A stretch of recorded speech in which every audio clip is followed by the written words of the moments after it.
Hello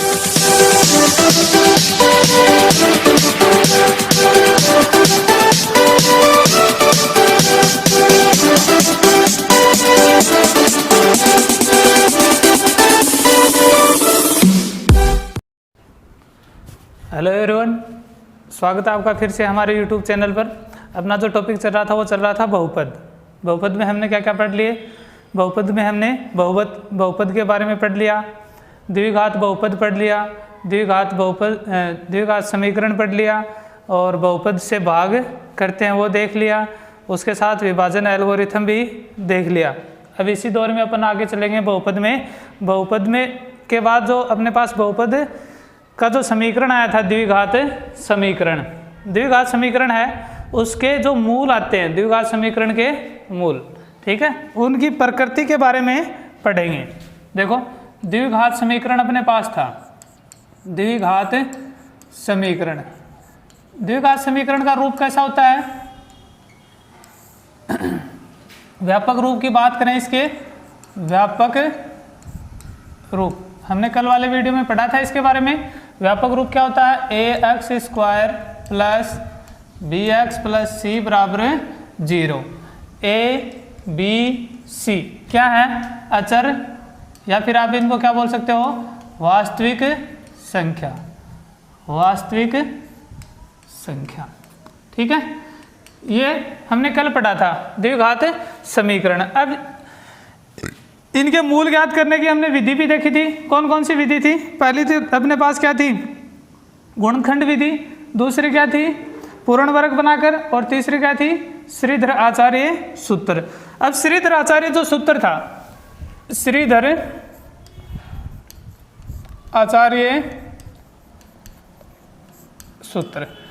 आचार्य important formula है। क्या था? x बराबर minus B plus minus under root b² minus 4ac बटा 2a, ठीक है।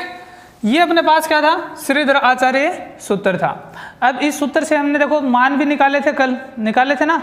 पहले तो हमने पूर्ण वर्ग विधि से क्या निकाले थे? x के 2 मान निकाले थे। फिर उनका सत्यापन हमने किससे किया था? श्रीधर आचार्य सूत्र से हमने उनका क्या किया था? सत्यापन किया था, ठीक है। तो मैंने आपको बताया था उस टाइम कि पूर्ण वर्ग विधि से अगर क्वेश्चन ने पूछता तो पूर्ण वर्ग विधि से हम क्या करेंगे? समीकरण को हल करेंगे। और अगर गुणनखंड विधि के लिए बोल रहा तो गुणनखंड विधि से करेंगे। और अगर श्रीधर आचार्य सूत्र की बात करता है तो श्रीधर आचार्य सूत्र से उसको क्या करेंगे? सरल करेंगे। ये बताया था मैंने आपको। और अगर कोई भी नहीं दे रखा हो, सीधा ये बोल दे कि दिया गया द्विघात समीकरण है, इसके मूल ज्ञात कीजिए, तो आपकी इच्छा है, तीनों में से आप जो भी करना चाहो वो कर सकते हो। वो डिपेंड करता है आप पे, आपको कौन सी अच्छी आती है उस हिसाब से। बाकी आनी तो तीनों चाहिए, ठीक है ना।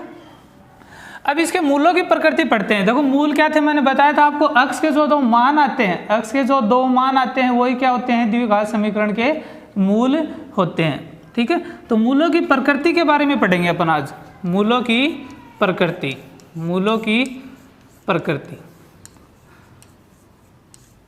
ठीक है। मूलों की प्रकृति से मतलब है कि अपन ने पास जब समीकरण होगा द्विघात समीकरण, तो उससे अपन पहले ये देखेंगे कि इसके मूल कैसे हैं, मूल हैं भी या नहीं है, ठीक है। देखो कई स्थितियों में क्या होगा? मूल ही नहीं होंगे, तो उस स्थिति में हमें आगे प्रोसेस जो मान निकालने की वो नहीं करनी है, तो वो पहले अपन देखेंगे। देखो मूलों की प्रकृति को किस सूत्र से निकालते हैं? b² माइनस 4ac, और इसको क्या लिखते हैं? कैपिटल D भी लिखते हैं, b² माइनस 4ac। देखो ये वाला है ना अंदर, b² माइनस 4ac। मैंने आपको जब शुरू में देखो पढ़ाया था उस टाइम ये बोला था कि अंडर रूट के अंदर कभी भी ऋणात्मक संख्या नहीं हो सकती। अंडर रूट के अंदर क्या नहीं हो सकती? कभी भी ऋणात्मक संख्या नहीं हो सकती। ये नहीं कि अब माइनस आया हुआ है, इसको हल करने के बाद जो संख्या है वो हमेशा धनात्मक होनी चाहिए। अगर ऋणात्मक आती है तो ये एक वास्तविक संख्या नहीं होती, क्या बन जाती है? काल्पनिक संख्या बन जाती है। तो इसको थोड़ा सा ध्यान रखना कि जो अंडर रूट के अंदर वो ऋणात्मक संख्या नहीं होती। तो इसी आधार पे देखो इसके मान निकालेंगे अपन। सबसे पहले d का मान निकालेंगे। सबसे पहले क्या करेंगे? d का मान निकालेंगे। d बराबर b² माइनस 4ac। तो देखो पहली प्रकृति इसकी क्या निकल के आती है, पहली प्रकृति यदि d बराबर 0, d बराबर 0, d बराबर 0 का मतलब है यहाँ पर अपन a b c के मान रखेंगे और ये 0 हो जाता है। यदि d बराबर क्या आ जाता है 0, यानी b स्क्वायर माइनस 4ac बराबर अपने पास क्या आ जाता है 0 आ जाता है। तो उस स्थिति में जो दोनों मान होंगे वो देखो कैसे होंगे, मूल वास्तविक, क्या होंगे वास्तविक, ठीक है, मूल कैसे होंगे वास्तविक होंगे। वास्तविक का मतलब या तो कोई क्या होगी प्राकृत संख्या होगी, या पूर्ण संख्या होगी, या पूर्णांक संख्या होगी, या परमेय संख्या होगी, या अपरमेय संख्या होगी। लेकिन मूल कैसे रहेंगे वास्तविक रहेंगे, अंडर रूट के अंदर माइनस की संख्या नहीं आएगी, काल्पनिक नहीं होंगे, मूल वास्तविक होंगे तथा समान होंगे। समान होंगे का मतलब देखो अक्ष के दो मान निकलेंगे और दोनों ही क्या होंगे एक जैसे होंगे। तो देखो ये सीधा मैंने पहले ही पता लगा लिया, सीधा डायरेक्ट समीकरण से ही मैं मान रखूंगा। अगर वो 0 हो रहा है तो मूल क्या होंगे वास्तविक होंगे और दोनों क्या होंगे एक जैसे ही होंगे। यानी आपको एक ही मूल निकालना है, सिर्फ एक निकाल लोगे तो आपका काम हो जाएगा, ये नहीं कि दोनों आपको निकालने पड़े। तो मूल क्या होंगे समान होंगे और दोनों क्या होंगे एक जैसे होंगे। ठीक है, पहली बात होगी। इनके एग्जाम्पल भी करेंगे अपन आगे, ठीक है ना, एक बार देख लेते हैं इनको। दूसरा, यदि d का मान 0 से क्या है बड़ा है, यानी अर्थात भी बोल सकते हो इसको b स्क्वायर माइनस 4ac बड़ा है 0 से। बड़ा है 0 से का मतलब क्या है कि कोई धनात्मक संख्या आए, जैसे 1 है, आधा है, 2 है, 5 है, ये अगर संख्या आती है यानी 0 से बड़ा आता है तो देखो मूलों पे क्या फर्क पड़ेगा। मूल तो क्या होंगे वास्तविक होंगे, मूल क्या होंगे वास्तविक होंगे तथा भिन्न भिन्न होंगे, तथा भिन्न भिन्न होंगे। क्या होंगे भिन्न भिन्न होंगे। भिन्न भिन्न का मतलब है दो मूल निकलेंगे, देखो 2 से ज़्यादा तो कभी भी नहीं निकलेंगे क्योंकि द्विघात समीकरण पढ़ रहे हैं। अक्ष की अधिकतम घात कितनी है 2 है, तो 2 से ज़्यादा तो अपने पास आएंगे नहीं, ठीक है ना।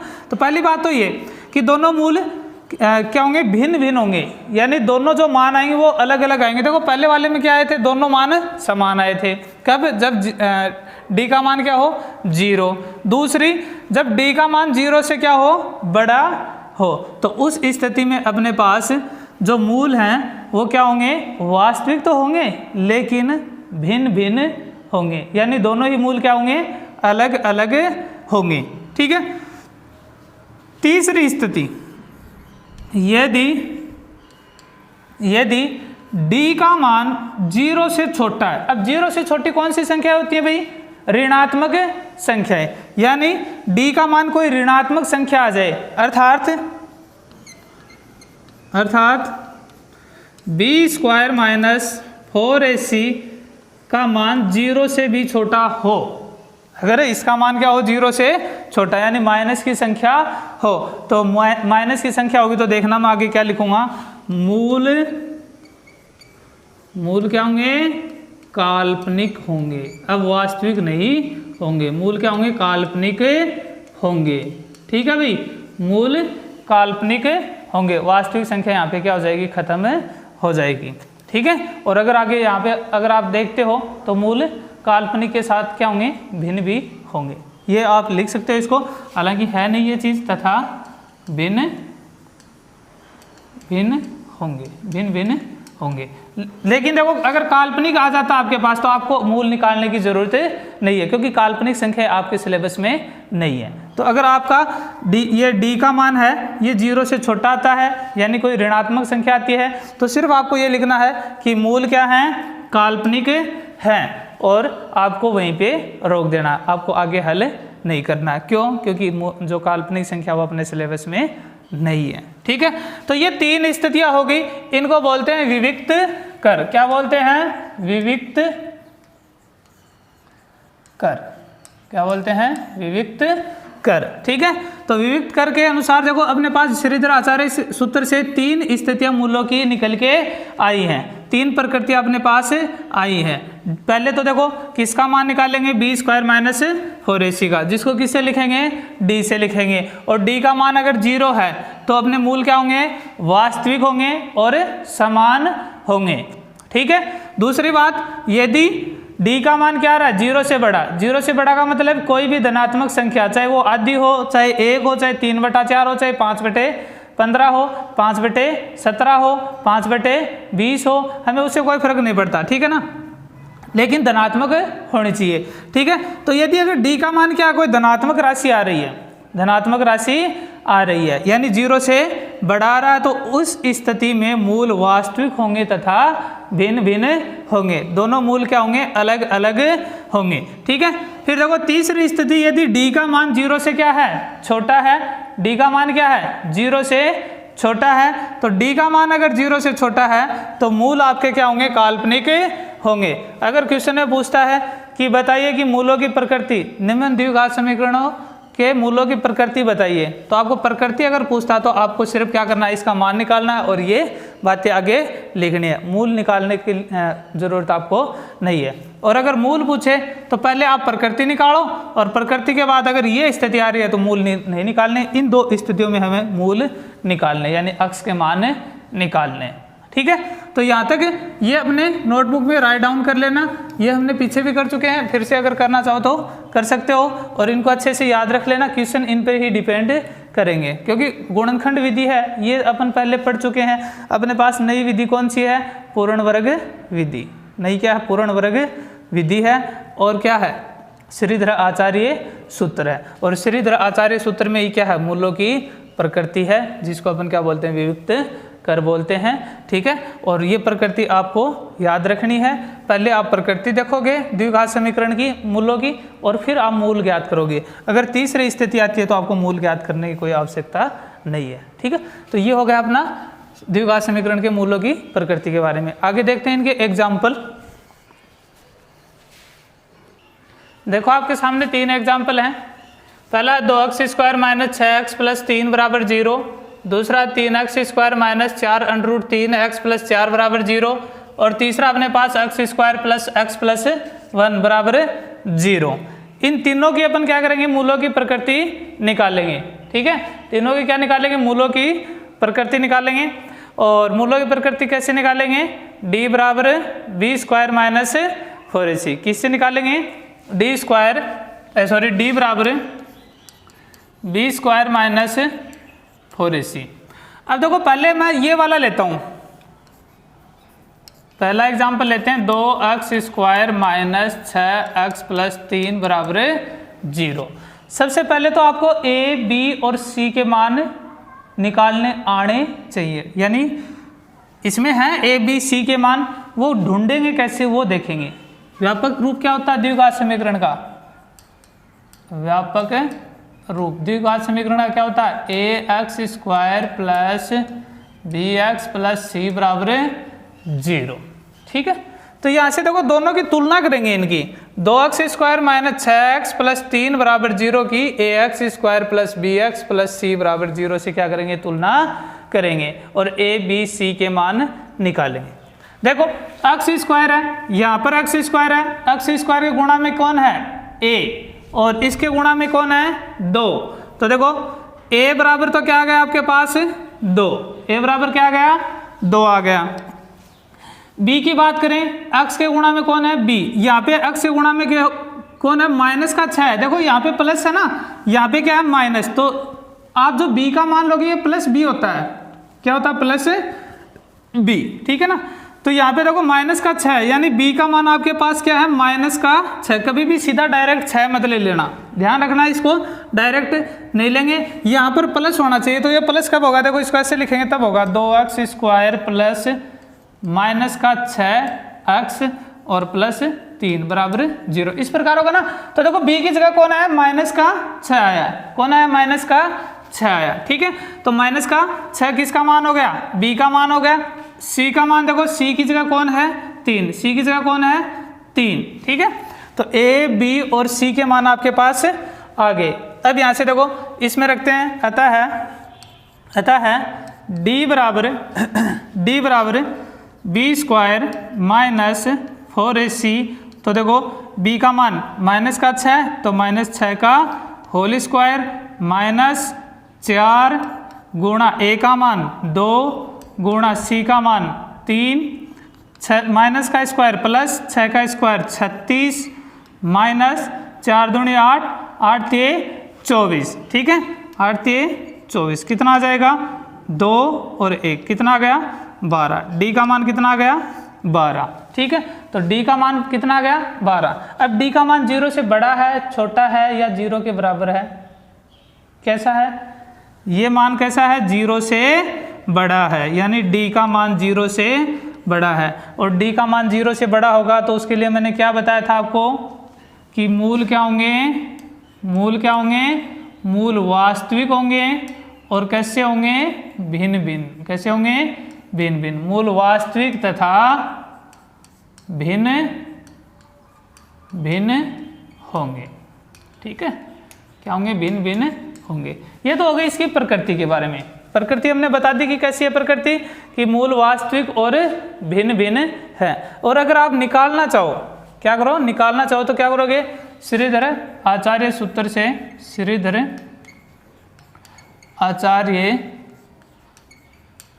सूत्र से, इसमें देखो आपको कोई ये देगा नहीं, अगर प्रकृति पूछे मूल पूछेगा ना तो उसके लिए आपको स्पेशल विधि नहीं देगा, चाहे आप इससे निकालो चाहे किसी से भी निकालो। मैं श्रीधर आचार्य सूत्र से निकाल रहा हूँ।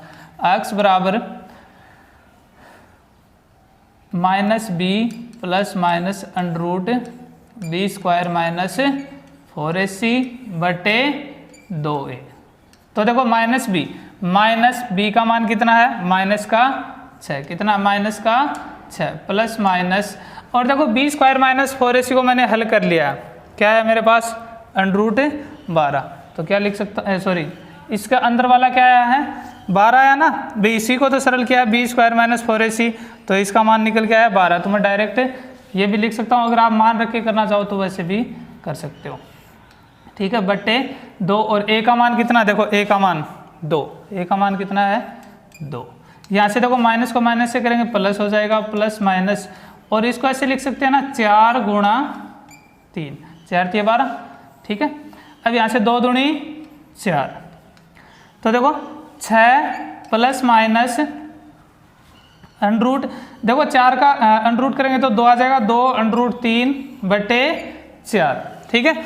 यहाँ से दोनों में से 2 कॉमन आ रहा है तो 2 कॉमन ले लो, तो 2 कॉमन लेंगे तो क्या बचेगा देखना, इसमें से 2 कॉमन आएगा तो 3 बच जाएगा इसकी जगह, 3 प्लस माइनस 2 इसमें से आ गया, √3 बच गया, बट्टे में क्या है 4 है, तो 2 दूनी 4, अपने पास क्या आ गया 3 प्लस माइनस √3 बटे 2, ठीक है। यानी मान निकल के आ गए x का, देखो एक तो आ गया धनात्मक लेंगे, धनात्मक चिन्ह लेने पर, ठीक है, धनात्मक चिन्ह लेने पर, ठीक है,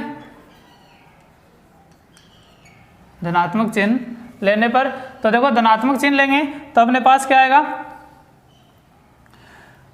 3 प्लस √3 बटे 2, ठीक है। और अगर ऋणात्मक लेंगे, नेगेटिव लेंगे तो क्या आएगा x बराबर 3 माइनस √3 बटे 2। तो देखो भिन्न भिन्न आ गए ना, दोनों अलग अलग मान आ गए, वास्तविक संख्या है, दोनों की दोनों क्या है वास्तविक संख्या है, ठीक है। तो इस प्रकार आप क्या कर सकते हो, मूलों की प्रकृति की जांच कर सकते हो और उसके बाद मूल निकाल सकते हो। इसके बाद अगले एग्जाम्पल देखते हैं, देखना,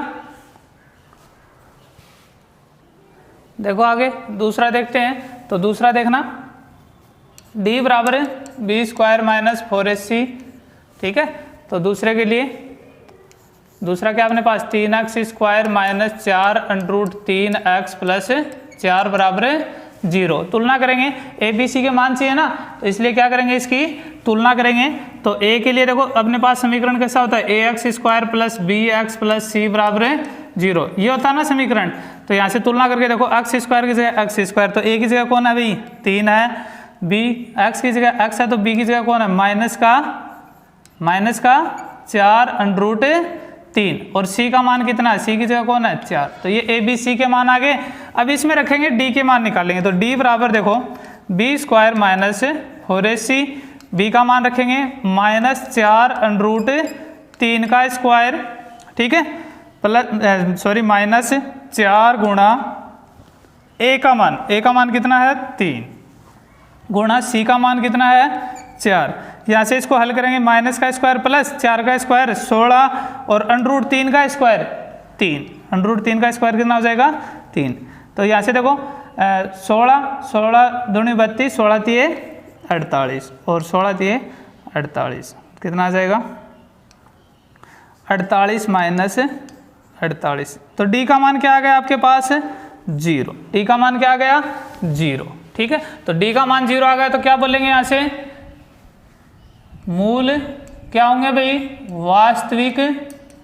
मूल वास्तविक होंगे एक तो, ठीक है, तथा कैसे होंगे, समान होंगे। कैसे होंगे, समान होंगे। मूल वास्तविक होंगे और कैसे होंगे, समान होंगे।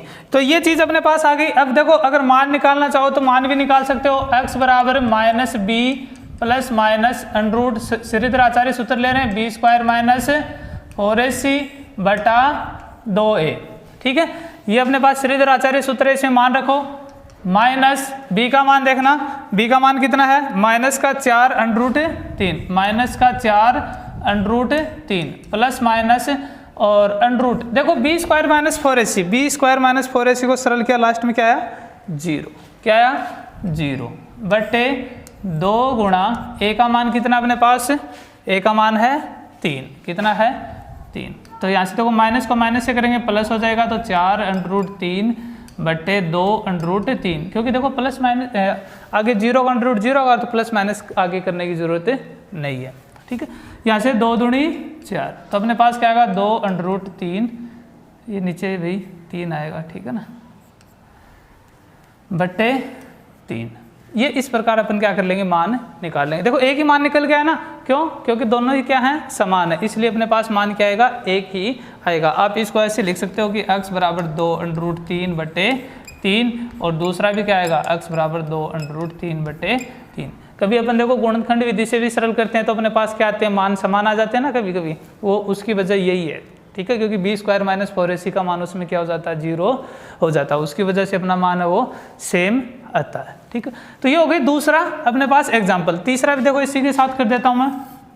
तीसरा एग्जाम्पल अपने पास क्या है, तीसरा देखो x² प्लस x बराबर 0, x² प्लस x 1 बराबर 0। समीकरण अपना व्यापक क्या होता है, ax² plus bx plus c बराबर 0। यहाँ से तुलना करके देख लो, इसकी तुलना करके देखेंगे तो देखो x² की जगह x² है तो a की जगह कौन है, कोई नहीं है, इसका मतलब कौन है 1 है। और अगर 0 होता तो ये होता ही नहीं, ठीक है ना। तो ध्यान रखना, हमेशा जो चर होता है, अगर चर है और उसके गुणा में कोई भी नहीं है, उसका मतलब क्या है 1 उसके क्या है गुणा में है, ठीक है। तो a बराबर क्या आ जाएगा आपके पास 1, b बराबर देखो इसके भी गुणा में कोई नहीं है तो b बराबर 1 और c बराबर भी क्या आ जाएगा 1, क्योंकि c की जगह भी कौन है 1 है। देखो यहाँ से जांच करते हैं इसकी, b² माइनस 4ac d बराबर, ठीक है। तो यहाँ से देखो मान रखेंगे, इसमें b का मान कितना है 1 है, तो 1 का स्क्वायर माइनस 4 गुणा a का मान 1 गुणा c का मान 1, तो 1 का स्क्वायर 1 माइनस 4 एकम 4 और फिर से 4, कितना बचेगा माइनस का 3। ये माइनस का 3 क्या भाई 0 से छोटा है, क्या 0 से छोटा है, ठीक है। यानी देखो d का मान क्या आ गया 0 से छोटा, क्या आ गया 0 से छोटा। क्या लिखेंगे, अतः है मूल क्या है, मूल काल्पनिक, मूल क्या है काल्पनिक है। आगे हल करने की आपको जरूरत नहीं है, आप बस इतना कर देना कि मूल क्या है काल्पनिक है, ठीक है। तो ये हो गया अपना मूलों की प्रकृति के एग्जाम्पल है अपने पास, तीनों के हो गए। इस प्रकार से हम क्या करेंगे, उनको हल करेंगे। अगर मूल पूछता है तो ये आगे का करेंगे, वरना अगर प्रकृति अकेले पूछता है तो ये यहाँ तक अपन क्या कर देंगे, उसको करके छोड़ देंगे, ठीक है। तो ये हो गए अपने पास तीनों प्रकृति। चलो आगे देखते हैं। देखना आगे क्वेश्चन अपने पास, थोड़ा सा देखना क्वेश्चन को। k के ऐसे मान ज्ञात कीजिए जिनके लिए समीकरण x² + 5kx + 16 = 0 के मूल वास्तविक नहीं है। वास्तविक नहीं है इसका मतलब देखो पहला और दूसरा अपना जो मूलों की प्रकृति है वो काम नहीं करेगी, तो कौन सी करेगी? तीसरी वाली जो काल्पनिक वाली थी वो। देखो सॉल्यूशन देखना दिया है, क्या दे रखा आपको? x² + 5kx + 16 = 0। a का मान क्या रहेगा भाई? यहाँ पे a का मान 1, b का मान क्या रहेगा? x को छोड़ना, बाकी तुलना करेंगे तो 5 के आएगा, और c का मान आपके पास क्या है? 16। क्या c का मान? 16। ठीक है, मूल वास्तविक नहीं है तो कैसे होंगे भाई? काल्पनिक होंगे।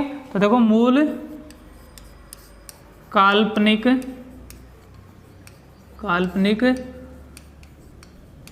होने के लिए, मूल काल्पनिक होने के लिए अपने पास कंडीशन क्या होती है? डी का मान क्या होना चाहिए? 0 से छोटा होना चाहिए। क्या होना चाहिए? 0 से छोटा होना चाहिए। तो देखो अपने पास क्या आएगा यहाँ से? b² - 4ac is less than 0। यहाँ पे बराबर का चिन्ह नहीं लेंगे, क्योंकि बराबर लेते हैं तो मूल क्या हो जाएंगे? अपने वास्तविक और समान हो जाएंगे। हमें काल्पनिक निकालने हैं। तो देखो b², b का मान रखेंगे 5k, क्या रखेंगे? 5k का स्क्वायर -4, a का मान 1 है, c का मान 16 है, और ये आपका 0। ये आपका क्या आ गया? 0 आ गया। देखना यहाँ से 5k है, तो 5k का स्क्वायर करेंगे तो क्या आएगा अपने पास? देखना 25k² - 16 चौके 64, 16 चौके 64, क्या आ जाएगा? 0। यहाँ से देखो माइनस का 64 है, इसको इधर भेजेंगे तो किसका हो जाएगा? प्लस का। 25k² is less than 64। एक स्थिति तो अपने पास है, ये आ गई। ठीक है, दूसरी देखना 25, अब ये 25 गुणा में इसको इधर भेजेंगे तो किस में जाएगा? भाग में। तो k² इज लेस देन 64/25। ये स्क्वायर हटाएंगे तो इसका क्या हो जाएगा भाई? क्या हो जाएगा इसका? अंडर हो जाएगा ना। तो k इज लेस देन 64/25 का अंडर माइनस लगा देंगे। क्या प्लस और माइनस लगा देंगे, प्लस और माइनस लगा देंगे। ठीक है, तो k ± 64 का अंडर क्या हो जाएगा? 8, और 25 का 5। अब देखो कोई भी संख्या है वो एक साथ प्लस और माइनस की दोनों संख्याओं से छोटी नहीं हो सकती। ये नहीं हो सकती ना, पॉसिबल नहीं है। कि जैसे मैं बोलूँ कि 5 है वो 2 से क्या है? छोटा है। 5 है वो 2 से क्या है? छोटा है। छोटा है ना 5, बड़ा है। क्या है? बड़ा। 5 क्या? 2 से बड़ा है। लेकिन मैं इसी टाइम क्या करूं? अगर ये बोल दूं कि जो 2 है वो ±5 से भी छोटा है, 5 से भी छोटा, तो ये बात कहीं ना कहीं क्या होगी? गलत होगी, क्योंकि 2 है वो -5 से क्या है? बड़ा। तो इसको क्या लिखेंगे कि +5 से तो ये छोटा है, लेकिन -5 से ये क्या है? बड़ा है। -5 से ये क्या है? बड़ा है। तो ये स्थिति यहाँ पे है। अगर k के मान की बात करें तो अगर अपन देखें यहाँ पे k का मान ऐसे ले सकते हैं कि 8/5 है, उससे तो क्या है? k का मान बड़ा है, या जो उल्टा हो जाएगा, माइनस का 8/5 से तो k का मान क्या है? बड़ा है, और प्लस का जो 8/5 है उससे क्या है? छोटा है। यानी k के देखो बराबर नहीं आएंगे दोनों। अगर आप 8/5 इसमें बराबर में रखते हो तो आपका मान क्या हो जाएगा? ये वास्तविक हो जाएगा और बराबर हो जाएगा। तो ये ध्यान रखना कि हमेशा जब काल्पनिक आएगा तो उसमें ये स्थितियां जरूर बनेंगी। ठीक है, तो यानी k का मान कहाँ से कहाँ तक होगा? -8/5 से लेकर और प्लस के 8/5 के बीच में अगर आप लेते हो तो आपका जो मान है वो क्या आएगा? काल्पनिक आएगा। जो आपके मूल हैं वो क्या आएंगे? काल्पनिक आएंगे। ठीक है, तो इस प्रकार अपन क्या कर सकते हैं? k का मान ज्ञात कर सकते हैं। ये क्वेश्चन इंपॉर्टेंट है, एग्जाम में भी आ सकता है, इसलिए मैंने आपको करवाया। ठीक है, तो एक क्वेश्चन और करवाएंगे इसी एक्सरसाइज का। तो ये क्वेश्चन आप राइट डाउन कर लेना, अगर नहीं समझ में आए तो आप मेरे को बोल देना। ठीक है, अब देखना अगला क्वेश्चन अपने पास क्या है यदि द्विघात समीकरण b माइनस सी एक्स स्क्वायर प्लस सी माइनस ए एक्स प्लस ए माइनस बी बराबर 0 के मूल वास्तविक व बराबर हैं, वास्तविक और क्या है, बराबर है। मतलब कंडीशन कौन सी रहेगी अपने पास, कौन सी रहेगी, बी स्क्वायर माइनस 4ac बराबर 0 वाली। देखो मैंने कैपिटल इसलिए लिए हैं क्योंकि इसमें स्मॉल b a और c है, इसलिए मैंने क्या ले लिया कैपिटल, ताकि क्या नहीं रहे, अपनी कन्फ्यूजन नहीं रहे। ठीक है, तो यहाँ से देखो अपने पास जो समीकरण है वो क्या है, b माइनस सी का सी एक्स स्क्वायर प्लस सी माइनस ए एक्स प्लस ए माइनस बी बराबर 0।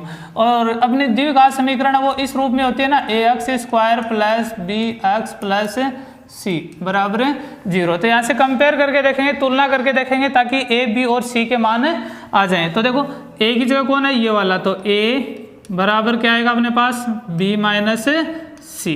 ठीक है, बी बराबर क्या आएगा, बी की जगह देख लो कौन है, सी माइनस ए, कौन है, सी माइनस ए। और कैपिटल सी बराबर देखो अपने पास क्या है, ए माइनस बी, क्या है, ए माइनस बी है। ये तीनों मान आ गए। अब देखो मूल वास्तविक व समान होने या बराबर होने के लिए क्या आएगा अपने पास, बी स्क्वायर माइनस 4ac, और ac का मान 0 के बराबर, यानी d का मान क्या होना चाहिए, 0 होना चाहिए। तो देखो इसमें मान रखते हैं अपन बी स्क्वायर, बी का मान रखते हैं तो सी माइनस ए का स्क्वायर बराबर माइनस 4 गुणा ए का मान कितना, बी माइनस सी, कितना, बी माइनस सी। ठीक है, गुणा सी का मान ए माइनस बी बराबर 0। इसको पूरे को उधर भेज दो, तो देखो और सी माइनस ए का होल स्क्वायर बराबर, ये प्लस का हो जाएगा इधर 4b माइनस सी ए माइनस बी। ठीक है, अब इसका देखो गुणा कर देते हैं और होल स्क्वायर खोल देते हैं। इसका होल स्क्वायर खोलेंगे तो अपने पास देखो क्या आएगा, सी स्क्वायर प्लस ए स्क्वायर माइनस 2ac। और यहाँ से देखना 4, इनको अंदर गुणा करेंगे, b को a से करेंगे ab, ठीक है, b को b से करेंगे माइनस का b स्क्वायर, माइनस का क्या आ जाएगा, b स्क्वायर। ठीक है, और b को दोनों से कर दिया, अब c को करेंगे तो माइनस का ac और माइनस माइनस प्लस का bc, प्लस का क्या आ जाएगा, bc आ जाएगा। 4 से अंदर गुणा कर दो, c square plus a square minus 2ac बराबर, यहाँ से देखना 4 को अंदर गुणा करें 4ab, ठीक है, 4ab minus 4b square minus 4ac और प्लस 4bc, 4 से गुणा कर दिया। अब ये जो देखो अपने पास माइनस का 2ac है, इसके साथ मैं माइनस का 4ac लेके आता हूँ। ये थोड़ा सा यहाँ पे ध्यान रखना आपको, क्योंकि अगर इसमें देखो ज़्यादा आप यहाँ पे ध्यान नहीं दोगे तो आप इसकी कैलकुलेशन में उलझ जाओगे, लंबी प्रक्रिया हो जाएगी। तो यहाँ पे थोड़ा सा ध्यान रखना, आपको क्या करना है, देखो इसने क्या सिद्ध करवाया है, सिद्ध क्या करवाया है, a प्लस सी, यानी a और c हैं वो प्लस में होने चाहिए, किस में होने चाहिए, प्लस में होने चाहिए। और प्लस में कब आएंगे, जब यहाँ पे अपने पास प्लस हो, तो उसके लिए मैं ये इधर लेके आऊँगा ना, ये वाला, तो ये इधर लेके आऊँगा तो ये माइनस का इधर क्या बन जाएगा, प्लस का बन जाएगा, और ये इसमें से कम हो जाएगा, अपने पास राशि क्या बचेगी, धनात्मक बचेगी। तो देखना इसको इधर लेके आते हैं तो सी स्क्वायर प्लस ए स्क्वायर माइनस 2ac और प्लस का 4ac, प्लस का 4 क्या आ जाएगा, ac, ये प्लस का हो जाएगा। फिर क्या बच गया अपने पास, 4ab माइनस 4b स्क्वायर, ठीक है, और प्लस का 4bc, प्लस का 4bc, ठीक है, ये बच गया। अब यहाँ से देखो अपने पास क्या बचेगा, सी स्क्वायर प्लस ए स्क्वायर प्लस का 2ac, प्लस का क्या बच जाएगा, 2ac। और यहाँ पे ध्यान देना, देखो मैं इसको ऐसे लिखूंगा, अब इन दोनों में से क्या कॉमन आ रहा है, 4b कॉमन आ रहा है, क्या आ रहा है, 4b कॉमन, तो 4b कॉमन लेता हूँ मैं इन दोनों में से। इसकी जगह 4b ले लिया तो a बचेगा, और इसकी जगह क्या बचेगा, प्लस का c बचेगा, और माइनस का 4 बी स्क्वायर, माइनस का 4b स्क्वायर। ठीक है, अब देखो इसको ऐसे भी लिख सकते हैं अपन, देखो प्लस का पहले दोनों तरफ से लिख सकते हैं ना, इसको ऐसे लिख सकते हैं a square plus C square. अगर नहीं भी लिखोगे तो भी कोई खास फर्क नहीं पड़ेगा, ये मैं बस इसके लिए लिख रहा हूँ क्योंकि ये a प्लस सी के रूप में, इसको भी आप अगर इसको नहीं चेंज करना चाहो तो इसको c प्लस a कर सकते हो क्योंकि दोनों धनात्मक है। अब देखो 1 प्लस 2 है, उसको चाहे आप 2 प्लस 1 लिख दो, मान तो वही रहेगा, इसका भी 3 है, इसका भी 3 है, तो ये आप ध्यान रख लेना थोड़ा सा। ठीक है, यहाँ से प्लस 2ac और 4ba plus c minus 4b square. ठीक है, अब यहाँ से देखो ये क्या हो जाएगा भाई, एक होल स्क्वायर के रूप में बंद हो जाएगा। देखो a square plus C square plus 2ac यानी x square plus Y square, इस सूत्र में बंद हो जाएगा ना। ये x प्लस वाई का होल स्क्वायर अगर अपन देखें तो क्या आता है, x square plus Y square plus 2xy, ये होता है ना। तो ये इस रूप में क्या हो जाएगा, बंद हो जाएगा। ठीक है, तो देखना यहाँ से अपने पास क्या आएगा, इसको बंद कर देंगे, a प्लस सी का होल स्क्वायर, a प्लस सी का क्या बन जाएगा, होल स्क्वायर, इसको इधर ले आएंगे तो माइनस प्लस में बदल जाएगा, और 4b स्क्वायर को मैं ऐसे लिख सकता हूँ क्या, 2b का होल स्क्वायर। देखो वापस स्क्वायर खोलेंगे तो 4b स्क्वायर, और ये माइनस का आ जाएगा इधर, माइनस 4b, और इसको ऐसे लिख दूँ 2 गुणा 2b, 2 गुणा 2b कितना होगा भाई, 4b, और गुणा में क्या है a प्लस सी। ये मैं इसलिए कर रहा हूँ क्योंकि ये फॉर्मूले में बदल जाए, किसमें बदल जाए, फॉर्मूले में बदल जाए। अब देखना फॉर्मूले में बदल जाएगा, ये फॉर्मूला बन जाएगा ये वाला, x माइनस वाई का whole square, x square plus Y square minus 2xy। देखना ये पूरा x मान लेते हैं, पूरा x मान लेते हैं तो x स्क्वायर, ये पूरा y मान लेते हैं तो y स्क्वायर माइनस 2, ये देखो मान किसका है, y का ना, तो y का मान आया हुआ है y का, और x का मान a प्लस सी है।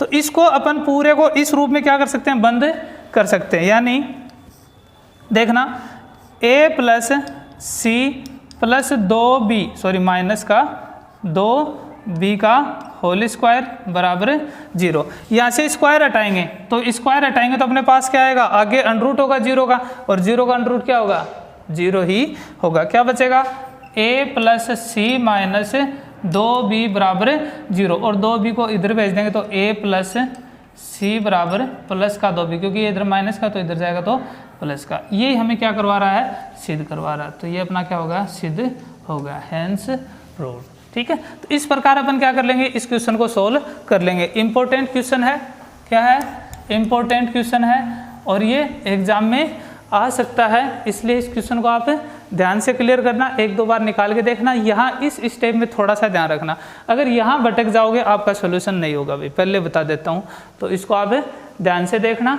ठीक है, बाकी अपनी एक एक्सरसाइज और बची है जो नॉर्मल सी है, जिसमें क्या निकालने हैं, एलसीएम और एचसीएफ निकालने हैं। ठीक है, तो वो ज़्यादा इंपॉर्टेंट भी नहीं है, लेकिन फिर भी कल वाले वीडियो में उसको क्लियर कर लेंगे, और कल अपनी ये जो बहुपद की एक्सरसाइज है ये भी पूरी हो जाएगी। ठीक है ना, तो अच्छे से पढ़ना भाई, और वीडियो को पूरा देखना, और अभी तक चैनल को सब्सक्राइब नहीं किया तो चैनल को सब्सक्राइब कर लेना, और आगे जो बेल आइकन है वो भी दबा देना। ठीक है, मिलते हैं एक नई क्लास के साथ कल, तब तक के लिए दीजिए मुझे इजाज़त, धन्यवाद।